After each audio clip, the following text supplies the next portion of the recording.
Hey Fox, hello and welcome to this YouTube channel. In this video, I'm going to teach you a very useful tutorial on how to fix USB ports are not working in Windows 11. So without any further ado, let's begin.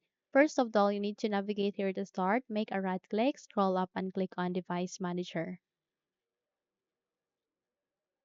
The moment you have bring up the device manager window, please expand it first. And here you need to navigate with Universal Serial Bus Controllers. Click on this forward arrow key and it will show you all of the USB that is being present here in your Windows 11. So just select the USB port or USB that has the problem and then make a right click, click on Properties.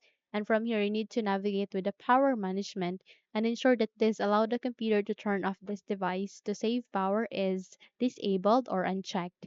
Click on OK and try to check the rest as well if the power management has been disabled as well. Okay, there are no power management in this one. So just check one by one to ensure that the power management has been deactivated or disabled. Okay, once you have ensured that all of the power management of a particular USB there, I mean here, has been deactivated, check if your problem has been fixed. However, if not, then you need to move on again at the start, make a right click, scroll up and click on Device Manager.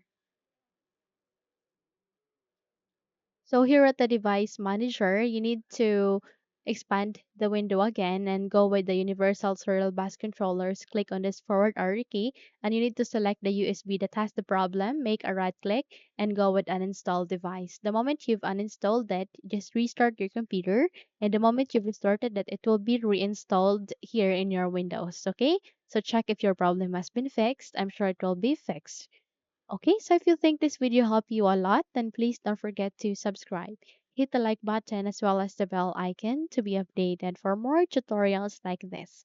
Thank you for watching and have a good day, everyone.